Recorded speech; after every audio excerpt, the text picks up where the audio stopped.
High five? No. Before we go? Mm-mm.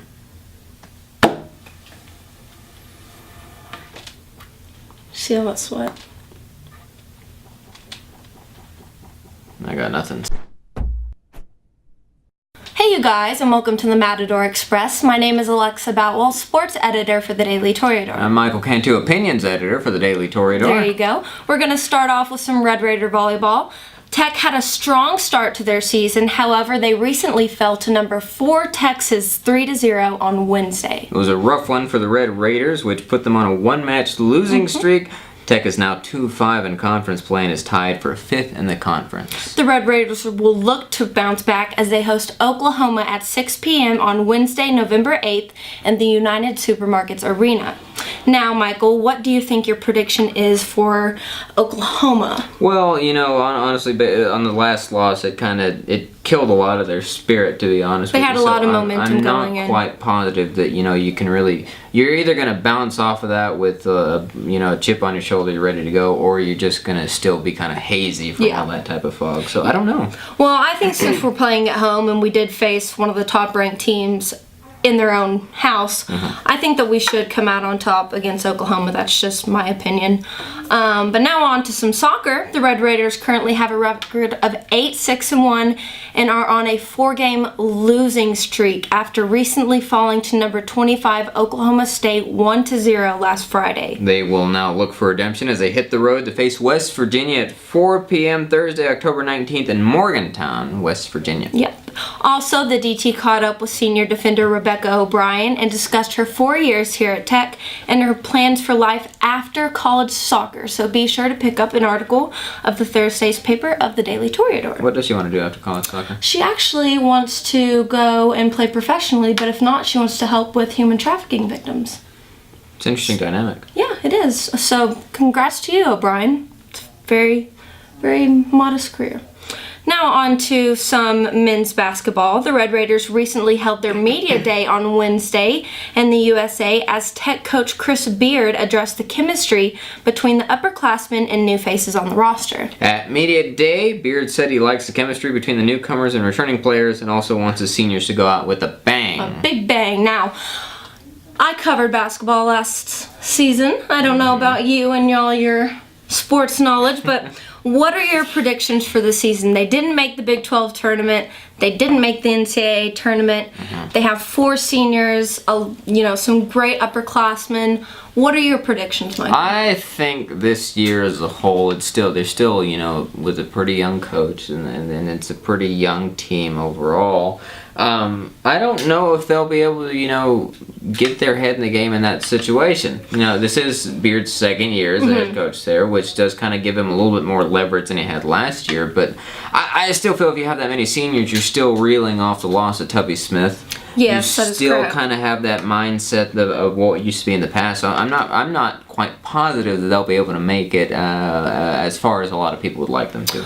I'm going to go on the opposite side of the spectrum. We played against some top-ranked opponents last year, and we even defeated some of those top-ranked opponents. And number 3 Kansas, who is just an amazing team always, we lost by 1 point at home. Yeah. So I'm going to go on the opposite side of the spectrum and say that Coach Beard rallies his team together with the upperclassmen and some great 3-star prospects that have came in, and that we are going to make the Big 12 tournament and go far, and we are going to make the NCAA tournament. Oh, I guess it's just up to how much Bob Seger, Coach Beard, listens to before the end of the season. Yeah.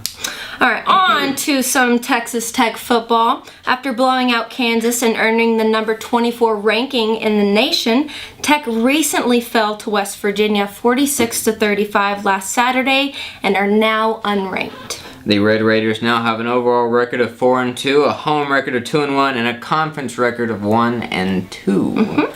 Despite the loss to the Mountaineers, sophomore defensive back Desmond Smith had his first collegiate interception, which the DT discussed with Smith in the most recent edition of Thursday's paper, so also be sure to pick that up and read more on Desmond Smith. Tech will host Iowa State for the homecoming week at 11 a.m. on Saturday at Jones AT&T Stadium. Now, our favorite part of this segment, Michael, you are just so football-minded. I am. I want to hear your prediction first. Well, first, I just want to... I want to gloss over this again, in which hooray for Desmond Smith, but also, it would have been a lot better if your first interception pass would have been made, I don't know, with a win.